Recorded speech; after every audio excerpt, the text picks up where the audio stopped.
예, 오늘은 이제 마지막으로 사회를 보는 관점, 상징적 상호작용주에 대해서 우리가 공부를 해보겠습니다. 그래서 여러분들은 이제 고등학교 때는 이제 사회 명목론 뭐 이렇게 이제 배웠던 것으로 알고 있습니다. 자, 이 상징적 상호작용주의는 그야말로 상징, 언어를 가지고서 뭐 몸짓도 되고 기타 등등 상호작용을 하는 것이죠. 그래서 우리가 봤듯이 사회라는 것은 그냥 상호작용의 그 이상도 아니고 그 이하도 아니다. 그냥 뭐 실제론처럼 뭐 실체하고 그런 것이 아니라 사회라는 것은 단지 우리들의 상호작용의 결과에 불과하다. 이제 이렇게 보는 것으로 어떻게 보면 그 능동성을 상당히 강조하죠. 그러니까 이 구조성이라는 것은 우리가 그 사회 구조의 압력에 의해서 행동을 하는 이런 수동성을 실제론에서는 보여주고 있지만 이 상징적 상호작용주의에서는 어떤 우리의 능동성을 이제 강조하고 있다는 것을 볼 수가 있겠습니다. 어, 죄송합니다. 이 그림은 이제 평양 감사도 저 싫으면 그만이다. 그 얘기죠. 그래서 어떻게 보면 이제 평양 감사가 가장 뭐 노른자 아주 뭐 중요한 위치고 부와 명예를 가져다 주는 그러한 이제 위치에 있지만 내가 싫으면 그만이다 이거죠. 그래서 우리가 봤던 구조 기능주의나 갈등론적 입장에서는 뭐 실체하니까 이 만약에 내가 이것을 거부했을 때 저가 평양 감사로 이제 뭐 부임을 받았는데 저는 뭐 싫습니다. 이럴 경우 설명할 수가 없는 거죠. 당연하게 부와 명예 지위를 주는 지위에 있어서 인간은 수동적으로 따라간다. 이렇게 이제 그리고 있는데 그 두 패러다임으로서는 이 현상을 설명할 수가 없는 거죠. 그래서 상징적 상호작용주의는 인간의 능동성, 응? 내가 싫으면 암만 뭐 대통령도 안 한다는 얘기죠.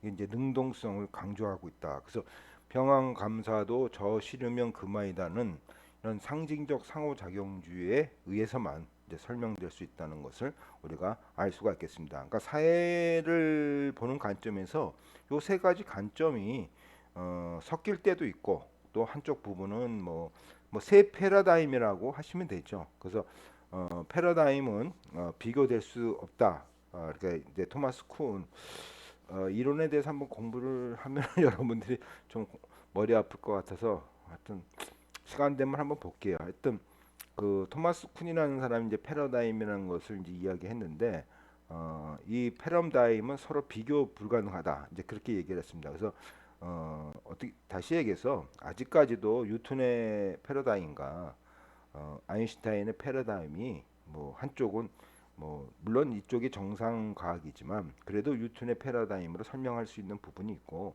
아인슈타인 패러다임으로 설명할 수 있는 부분이 있다. 두 패러다임은 비교가 불가능하다죠. 그런 식으로 사회를 보는 데 있어서 구조 기능적인 것으로 설명할 때가 있고 갈등주의로 설명할 때도 있고 그다음에 우리가 지금 배울 상징적 상호작용주의로 설명할 때가 있는 거죠. 그래서 어, 요 지금 평양 감사도 저 싫으면 그만이라는 것은 두 이론으로는 설명하기 어렵고 상징적 상호작용주의 관점에서는 설명이 가능하다는 얘기죠. 그래서 하여튼 상호작용이죠. 그래서 능동성을 강조했다 이렇게 보시면 되고 그 다음에 이제 낙인 이론이죠, 그렇죠? 우리가 많이 들었던 낙인 이론. 그래서 뭐 너 구제불능이야 나쁜 녀석 이렇게 계속 낙인을 찍으면은 뭐 2차 낙인이 돼가지고 정말 자기의 자아상이 나 이제부터 이제 정말 니네들이 낙인했듯이 똑같이 행동을 하겠다. 뭐 낙인 이론. 그다음에 완장 이론.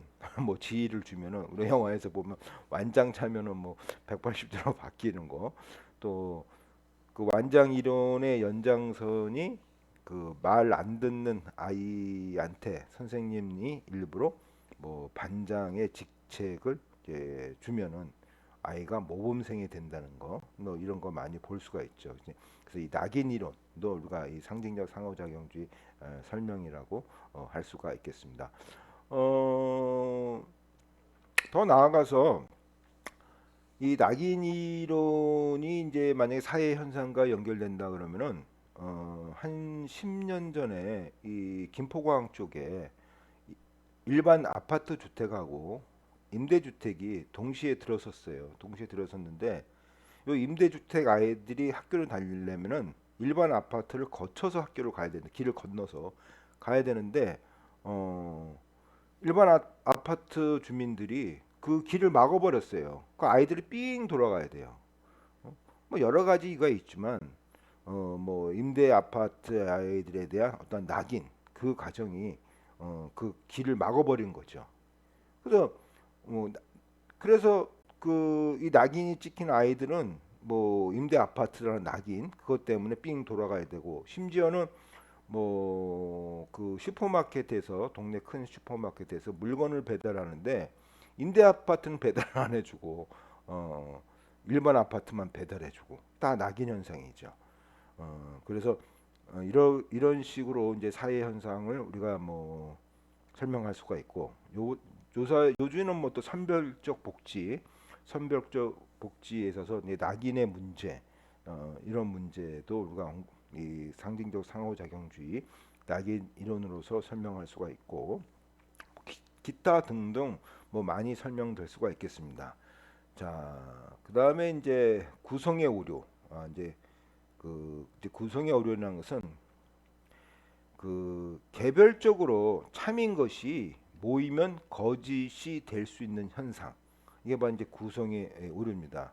물론 이거는 이제 우리가 어 조금 이따 배울 그 자유주의의 이제 그 케인즈죠. 존 메이널드 케인즈의 이제가 이제 전략의 역설이라는 개념에서 이제 이야기를 하고 있습니다. 그래서 구성의 오류, 개별적인 것은 참이에요. 개별적인 참이지만 모이면 거짓이 될 수 있는 현상. 그러니까 우리가 지금 배웠던 이 실제론에서는 이걸 설명할 수가 없죠. 다 참이 모였는데 어떻게 거짓이 나올 수가 있어요. 그렇죠? 그래서 개별적인 참이면 거짓이 될 수 있는 현상, 전략. 그러니까 계속 모든 사람들이 전략한다는 것은 다 참이죠. 근데 전체적으로 볼 때 전략만 하면 어떻게 돼요? 소비가 안 일어나죠. 소비가 안 일어나면은 기업이 제조를 못하고 투자를 못하는 거, 경제가 침체 늪에 빠지는 거죠.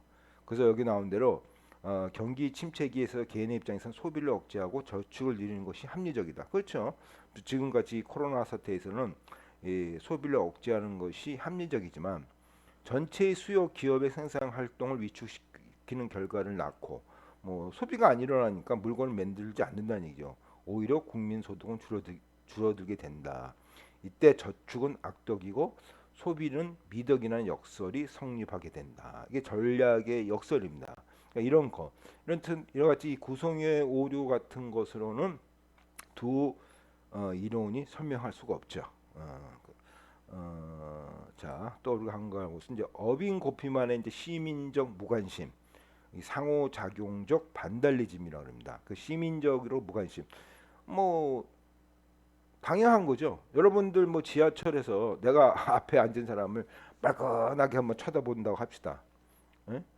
그러면 그 앞에 있는 분이 저를 이상하게 볼 거예요. 아니면 피할 거예요. 저 사람이 나한테 시비를 걸라 그러나 저 왜 나를 쳐다보지?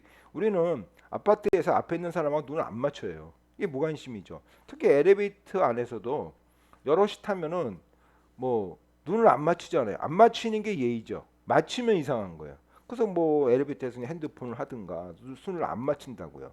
그래서 이게 도시에서 도시에서는 이렇게 아파트에 뭐 저기 뭐 엘리베이터에서 눈을 맞추든가 지하철에서 눈을 맞추든가 이러면은 안 된다는 얘기예요. 이게 서로 상호작용에 있어서 어떠한 불문율이죠. 그죠?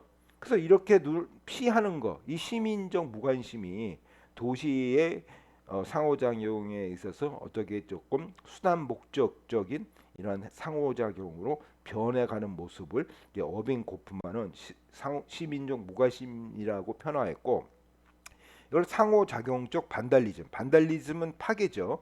예전에 무슨 해적대들이 파괴하는 행위를 누가 반달리즘 하는데, 그러니까 도시는 상호작용적으로 무관심하게 사람들을 만든다는 얘기죠. 이게 이제 그 시민적 무관심의 정의는 도시라는 이런 지역 사회가 어, 우리 그 속에 사는 도시인들에 대해서 이렇게 무관심하게끔 도시가 만든다는 얘기, 상호작용을 만들어가 간다는 얘기죠. 어떻게 보면 이 시민적 무관심은 어떤 뭐 구조에 의한 상호작용 이렇게 이제 이런 비난의 하살도 이제 그 받았습니다. 그럼 이건 뭐 상호작용에 의해서 도시가 건조한 무미건조한 것이 아니라 도시 자체가 우리의 상호작용을 무미건조하게 만든다. 뭐 어떻게 보면 어, 좀 전에 배웠던 두 실체론의 입장이죠. 어찌됐든 이 고피만은 시민적 무관심하면서 이 상호작용적 반달리즘. 그래서 도시인들의 이렇게 무미건조한 것은 이 도시 속에 살면서 모든 것을 우리가 다 창간하고 살 수 없다. 정보가 넘친다는 얘기죠. 정보가 폭죽하니까 필요한 것만 우리는 정보를 얻는다는 얘기죠. 그래서 무관심해진다. 길거리에 가는 사람이 쓰러져도 우리는 무관심한다는 얘기죠. 그 얘기를 한 겁니다. 그 다음에 이제 에드워드 헐이라는 사람이 하이든 디멘션 거리죠. 그 숨겨진 거리. 그래서 우리는 이제 이 상호작용하면서 이제 거리가 있다는 얘기죠. 그래서 연인들의 거리, 냄새, 숨소리, 그렇죠? 밀접한 거리죠. 밀접한 거리고 친구 사이 거리는 이제 개인적 거리고 한 1.2m에서 3.5m 사회적 거리죠. 공적인 거리, 일반인과 유명 인사의 거리 이렇게 거리를 나눴어요. 그래서 이분이 재밌게 보는 거예요. 이렇게 거리를 나눴는데 이것이 깨질 때 시운쟁이로 뭐 냄새, 숨소리 밀접한 거리죠. 근데 지하철에 많은 사람이 탔어요. 다다닥 붙어요. 그러면 연인들의 거리죠. 그러니까 상당히 불쾌한 거죠. 그렇죠? 예? 아니 이게 좀 저기 사회적 거리에서 한 1.2m, 3.5m 떨어져야 되는데 연인들의 거리처럼 딱 밀접하니까 상당히 서로 불편한 거죠. 그러니까 이런 식으로서 상호작용을 통해서 도시들의 사회생활을 이제 그렸다 이렇게 보시면 되겠습니다. 자, 상호작용주의에서 우리가 이제 두 명의 학자를 보겠는데 한 분은 이제 막스 베버고 또 한 분은 이제 조지 허버트 미드. 자, 어, 뭐 상징적 상호작용주의에 이제 기초를 제공했고 막스 베버는 그다음에 조지 허버트 미드는 이제 그걸 집대성했다 이렇게 보시면 되겠습니다. 그래서 여러분들이 많이 들었던 막스 베버입니다. 그래서 이제 1864년도에서 1920년생으로 어, 뭐 금수저는 아니지만 그렇게 뭐 못 사는 집안의 사람은 아니고 아버님이 정치인이에요. 아버님이 정치인이어 가지고 유태인이에요. 유태인인데 유태인은 뭐 우리가 막 봤던 막스처럼 막스도 유태인이 않습니까? 이 유태인들은 교수라는 지위를 그 당시 가질 수가 없었어요. 근데 이제 아버님이 정치인인 덕에 교수직을 합니다. 유태인이지만 그래서 하여튼 막스 베버는 이분은 뭐 항상 막스의 이론과 뭐 대척점을 뒀다 이렇게 이제 보기도 하고 있지만 뭐 꼭 그런 거는 아닙니다. 어찌 되었든 이분은 이 사회 명목론자로서 주관적 의미의 복합체. 사회가 뭐냐? 그냥 우리의 의미. 그러니까 이 사람은 이제 상호작용이라는 말을 쓰지 않고 우리의 의미의 복합체가 사회다. 그래서 이걸 좀 풀어보면은 사회는 행위의 상호작용에 형성되는 결합체, 복합체에 불과하고 사회에 대한 연구는 행위들의 배후에 있는 동기와 의도 등 의미를 이해하는 것이다. 그렇죠? 그러니까 달리 얘기해서 이분은 이제 그 상징적 상호작용주의가 어떻게 사회를 연구할 것인가 그걸 방법론을 제시한 분이죠. 그래서 그 행위 배후에 있는 동기와 의도 등 의미를 이해하는 것이 바로 그 사회를 이해하는 것이다. 이렇게 봅니다. 뭐 많이 여러분들이 이해하기 어려운데 이걸 보면 이제 쉽게 이해할 수가 있습니다. 자, 프로터 프로테스탄트 윤리와 자본주의 정신이로서 아주 유명한 책이죠. 아주 유명한 책인데 제가 좀 감기 기운이 있어서 자꾸만 목소리가 잠겨가지고 물 좀 한번 먹겠습니다.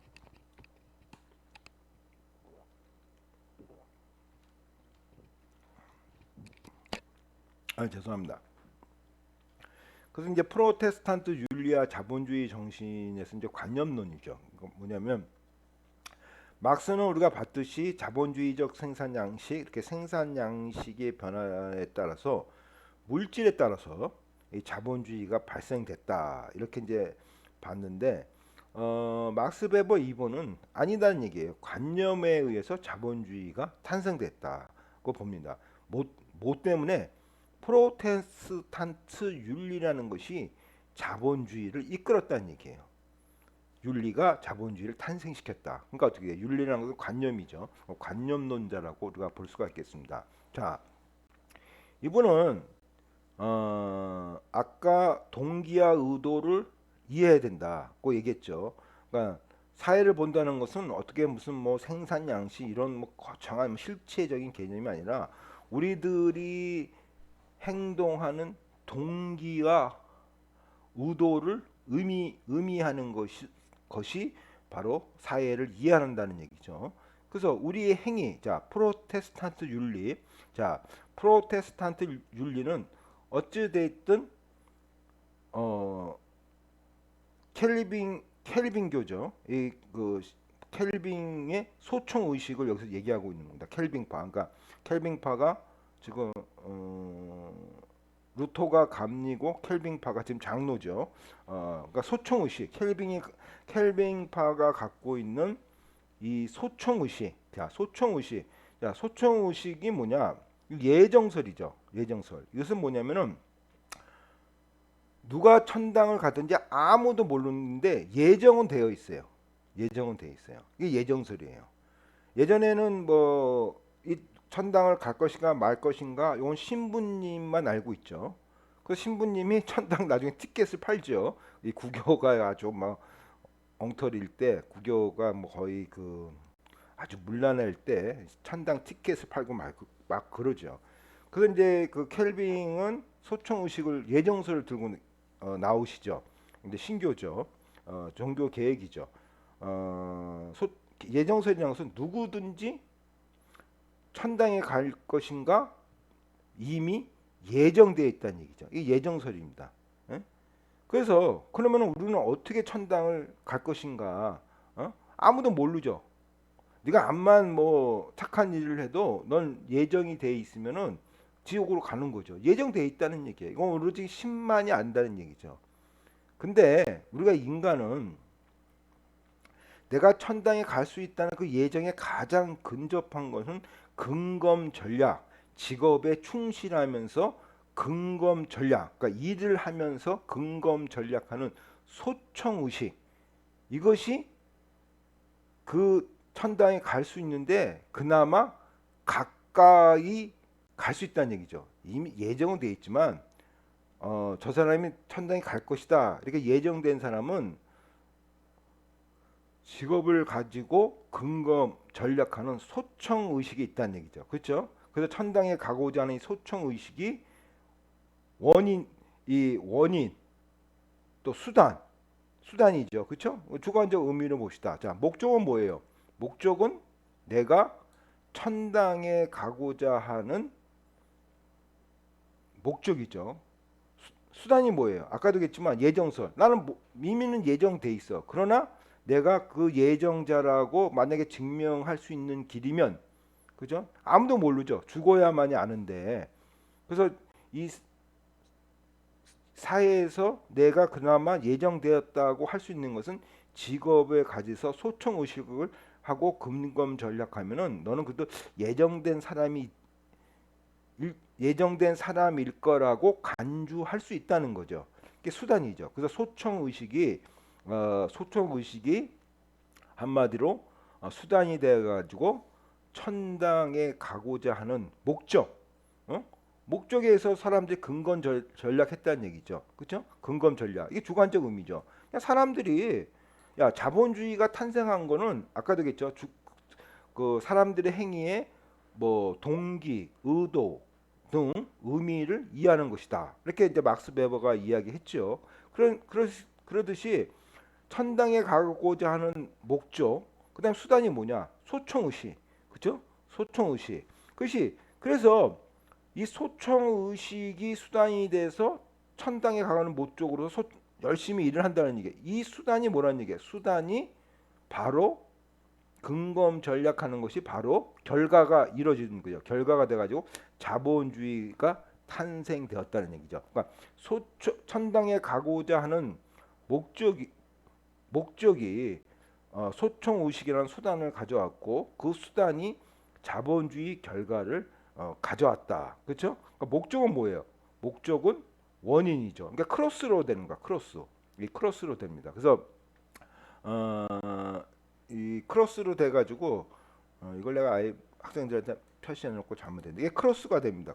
크로스가 돼가지고 목적이 원인이 되고 수단이 결과가 됩니다. 소청의식, 그러니까 근검 전략이 자본주의라는 결과를 가져왔고 목적, 천당에 가고자, 그죠? 천당에 가고자 하는 것이 뭐예요? 하나의 원인이죠. 그러니까 그래서 수단, 목적, 원인, 결과 이렇게 해서 자본주의 탄생을 설명하고 있는 거예요. 다시 한번 얘기했지만 천당에 가고자 하는 목적 때문에 우리는 뭐란 얘기예요? 근검 전략 그냥 열심히 일했다 이거예요. 직업을 가지고. 예? 그러니까 되게 주관적 의미죠. 내가 왜 천당에 가고자 하는 것에 의해서 열심히 일했고 열심히 일하고 근검 전략하니까 자본이 축적됐다는 돈이 축적됐다는 얘기죠. 자본이 축적돼 가지고 그 결과 자본주의가 탄생되었다. 그렇죠? 자본주의가 탄생됐고 자본주의가 탄생된 원인은 뭐예요? 자본주의가 탄생된 원인은 바로 뭐란 얘기예요? 천당에 가고자 하는 그 인간의 마음에 의해서 자본주의가 탄생됐다는 거죠. 이렇게 수단, 목적, 원인, 결과 크로스로 해석하면서 자본주의 탄생을 설명하고 있는 거죠. 그러니까 알다시피 자본주의 탄생을 이 사회 실체론자 막스는 뭐 생산 양식, 생산력과 생산 관계, 영주와 농노의 관계가 자본과 노동자의 관계로 변하면서 자본주의적 생산 양식이 탄생됐다 이렇게 봤지만 베버는 이 상징적 상호작용자들은 주관적 의미, 내가 천당에 가고자 하는 그 목적하에서 근검 전략했고 이 근검 전략이 자본이 축적돼 가지고 자본주의를 탄생시켰다. 그렇죠? 그래서 이것을 우리가 의도되지 않은 결과, 내가 뭐 근검 전략하면서 자본주의 탄생다라고는 생각하지 않으죠. 이런 것을 우리가 의도되지 않은 결과, 그 다음에 선택적 친화력. 이 근검 원래 어차피 자본주의는 자본이 축적부터 시작되니까 이 자본 축적이 선택적 친화력에 의해서 자본주의를 탄생하는데 어떤 원인으로서 자리 잡은 거죠. 이렇게 자본주의를 설명하고 있는 것이 바로 상징적 상호작용주의라고 할 수가 있겠습니다. 그래서 이분은 이제 대표적으로 이제 이념형을 지었죠. 뭐 그래서 어떤 행위의 의미를 파악해야 되니까 주관적 의미를 파악해야 되니까 모든 행위의 이제 이념형, 그러니까 의자의 이념형은 다리가 네 개, 등에 등에 받침대가 있고 이게 의자의 이념형이죠. 아이디얼 타입이죠. 근데 다리가 세 개인 것도 있고 뭐 다리가 두 개인 것도 있고 받침대가 없는 것도 있고 그렇죠? 뭐 그냥 우리가 동그란 그 뭐야 학교에서 많이 쓰고 있는 그 동그란 의자 보면 받침대가 없잖아요. 근데 그 의자라 그러잖아요. 그러니까 비슷한 그러니까 이념형 아이디얼 타입 이념형. 그래서 모든 행위에 있어서 우리 인간이 하고 있는 모든 행위에 있어서 우리 모든 행위는 네 가지로 이념형을 갖고 있다는 거죠. 하나는 목적 합리적, 하나는 가치 합리적, 하나는 전통적, 감정적. 아까 평양 감사도 저 싫으면 안 간다. 이건 뭐예요? 암만 평양 감사가 지위와 명예를 보장하는 자리이지만 나의 가치하고 안 맞아. 그죠? 내가 하고자 하는 밸류, 가치하고는 안 맞아. 그 나는 안 가는 거죠. 그래서 평양감사도 안 간다는 그 말글은 바로 베보가 이야기한 가치 합리적 행위에 속하는 거죠. 예? 그러니까 그 사람 저 사람의 행동을 설명할 때 그건 가치 합리적 행위 때문에 그렇게 행동을 했구나 이렇게 설명이 된다는 얘기죠. 뭐 목적 합리적 행위는 그야말로 수단과 목적이죠. 수단과 뭐 지금 우리가 대통령제하면서 수단과 목적을 대통령이라는 그 행위에 대해서 어떻게 하는 것이 가장 수단적으로 좋을까? 뭐 여러분들이 하고 있는 지금 뭐 후보자들의 행위를 보면 알지. 이게 뭐 수단과 목적. 그다음에 경제 행위죠. 경제 행위고. 그러니까 수단과 경제와 정치에 의해서 행위든 다 목적 합리적 행위라고 얘기하고 전통적 행위. 전통적에는 이전에 내려온 그 뭐 관례에 의해서 그대로 행위를 하는 거예요. 전통적 행위가. 그래서 이미 우리하고 상관없이 이전 사회에 미리 다 이렇게 행위로 굳혀진 것들이 그대로 내려오는 거야. 뭐 지금은 안 그렇지만 뭐 장유유서, 그죠? 부모님한테 효도하는 거, 응? 이건 전통적 행위죠. 그러니까 예전부터 그냥 우리하고 예전부터 있는 거죠. 우리의 속성하고 관계가 없는 거죠. 그러니까 예전부터 내려온 것을 그대로 따르는 거죠. 이게 전통적 행위죠. 장유유서, 배보는 이제 이 가부장제, 페이트리아키, 가부장적 질서도 이 전통적 행위라고도 이야기하셨고, 그 다음에 뭐 부모한테 효도하는 거. 뭐 감정적 행위는 그냥 어펙션이죠. 감정에 따라 행위하는 거죠. 여러분들이 싸움하는 거 툭 치면 그냥 어 피하면 되는데 그 감정에 확 억눌러 가지고 서로 이렇게 싸움하고 이게 감정적 행위입니다. 그러니까 이렇게 행위를 이념형은 나눴고 뭐 지배도 있어요. 지배도 뭐 카리스마적 지배, 전통적 지배, 법적 합리적 지배. 그래서 카리스마적 지배는 뭐 대표적인 것이 이제 히틀러 같은 사람이 이제 카리스마적 지배고 전통적 지배는 제가 조금 전에 얘기했듯이 전통적 질서에 그대로 따르는 거죠. 부모님한테 효도해라. 전통적 지배죠.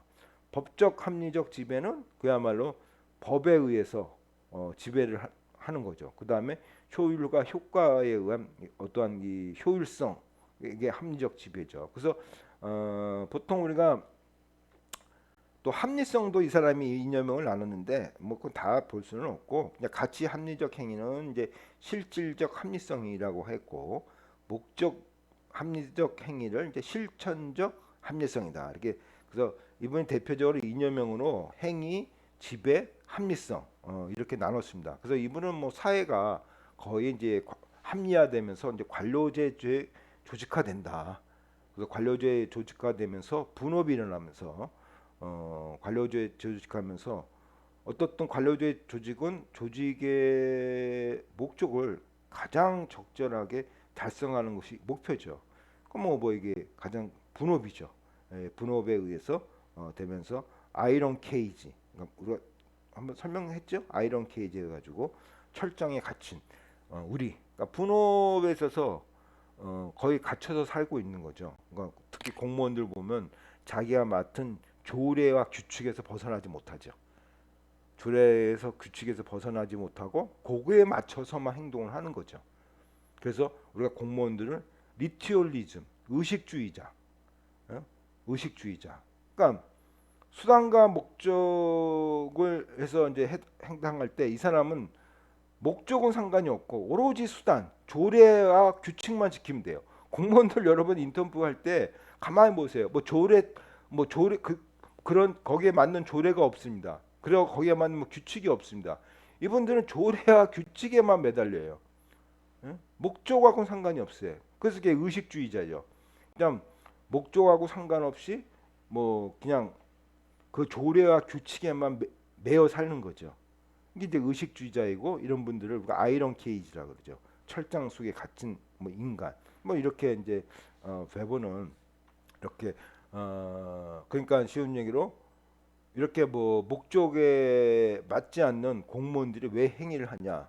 그거는 바로 법적 합리적 지배라는 그런 지배 이념과 그런 그 조례 규칙 거기에 맞춰서 사는 목적 합리적 행위에 의해서 일어나고 있다. 이렇게 이제 설명을 하고 있는 거죠. 그래서 그러한 행위들이 그러한 행위들을 설명하고 있는 거죠. 그래서 뭐 제가 그 전번 시간 그러니까 전 차주에서도 얘기했지만 뭐란 얘기예요? 사회 문제라는 것은 실체하지 않는다는 얘기죠. 사회 문제라는 건 실체하지 않는다. 상호작용의 결과라는 얘기죠. 그래서 조선시대 때는 여성이 문제가 아니었지만 지금 현재화에서 왜 여성이 문제냐? 상호작용의 결과다. 이제 이렇게 보는 거죠. 자, 끝으로 이제 그 조지 허버트 미드 상징적 상호작용주의. 그래서 이 사람은 또 재밌게 그 도식을 했습니다. 사회 구조는 개인들의 상해적 행위 통해 만들어진다. 그죠? 사회는 실체하는 것이 아니다. 그냥 우리들의 상호작용으로 이루어지는 결과물에 불과하다. 그래서 막스 베버의 주관적 의미에 대해서 이분은 이제 이렇게 설명하고 있는 거예요. 그러니까 인간은 어떻게 행동하냐? 인간은 의미를 가지고 행동을 한다 이게 가장 중요한 게 의미를 가지고 인간은 행동한다 이거예요. 그 의미가 어떻게 형성되냐? 대상에 대한 주관적 자화와 객관적 자화의 결과 의미가 형성되고 그 의미에 따라서 인간은 행동한다는 얘기예요. 다시 얘기해서 자 대상을 봅시다. 돌을 던지는 행위가 있었어요. 운동장에서 지금은 여러분들 뭐 그런 걸로 안 하지만 우리 때는 그냥 뭐 월요일마다 조례인가 뭐가 있었어요. 그 운동장에 다 모이게 해요. 학생들 1학년부터 6학년 학생들 초등학교 중학교도 그렇고 다 모이게 해요. 그 교장님 연설하고 월요일마다 연설하고 그럼 또 교장님 나올 때까지 또 기다려야 되잖아요. 애들 다 모여야 되고 그러니까 뭐 다리 아프잖아요. 그러면 교장님 나올 때까지 이제 앉아가지고 이제 운동장에서 막 장난치죠. 그 운동장 보면 작은 돌이 있잖아요, 그렇죠? 돌을 톡 던져 앞에 있는 친구한테. 근데 이 앞에 있는 친구가 이것이 돌 던지는 행위는 어떻든 객관적 자아죠. 돌 던지는 행위가 객관적 자아지만 자 돌을 던졌다. 아까 우리가 이미 배웠던 두 패러다임에서는 이 돌을 던졌다는 이 행위는 우리는 불쾌함을 듣는 거예요. 그렇죠? 우리는 불쾌함을 듣는 거예요. 근데 이 돌 던지는 행위가 내가 주관적으로 저 친구가 나한테 이렇게 심심하니까 장난을 치려고 돌을 던진 거야. 이게 주관적 자아예요. 그러니까 두 패러다임은 이 구조기능주의 갈등주의는 요거로만 가지고서 설명하는 거고 자, 상징적 상호작용주의는 이 돌 던진 행위가 여기에 내가 어떻게 이걸 또 생각할 거냐. 나의 주관적인 생각이 있다는 얘기죠. 이 장난이다. 그러면 이건 장난으로서 의미가 굳어지고 나도 똑같이 장난치면서 돌을 던진다는 얘기죠. 그렇죠? 돌 던진 행위에서 장난으로 생각한다는 것은 두 패러다임에서 설명할 수가 없죠. 아까 했지만 돌 던진다는 것은 내가 주관적으로 이건 장난이야. 그래도 나도 장난치는 거죠. 예? 그래서 주관적 의미 파악, 아까 막스 베어가 얘기했던 주관적 의미 파악이 상당히 중요한 거죠. 그래서 상징적 상호작용주의는 이렇게 하면서 인간의 행동과 사회 구조를 설명하는 반대의 입장으로 들어갔다는 얘기죠. 그래서 이게 바로 사회를 보는 세 가지 관점이고 결론적으로 가장 명백하게 우리가 볼 수 있는 것은 끝으로 이제 빈곤은 개인적인 문제다. 구조기능주의고 빈곤은 사회 구조적인 문제다. 예? 그러니까 국가가 빈곤에 대해서 대책을 세워야 된다. 일단 갈등주의고 자 빈곤은 문제라고 할 때 문제가 되는 거야. 그렇죠? 우리 지금 살고 있는 이 상호작용 속에서 빈곤이 문제야. 그럴 때 문제가 된다는 얘기죠. 그러니까 문제가 아니다 그러면 문제가 아니라는 거예요. 그러니까 빈곤이라는 것은 어떤 실체를 갖고 있는 것이 아니죠. 그래서 빈곤은 문제라고 할 때 등장을 하게 되고 그 다음에 이걸 어떻게 할 것인가 그거는 이제 상호작용으로 푸는 거죠. 예? 서로의 어떠한 그 솔리데리티, 연대, 공동체 의식 이런 것에서 뭐 그러니까 구조적인 요인보다는 뭐 이런 그 공동체 의식의 복원, 상호작용으로서 이러한 문제를 푸는 거죠. 이게 바로 사회를 보는 세 번째 관점, 상징적 상호작용주의라고 하겠습니다. 자, 고생 많이 하셨습니다.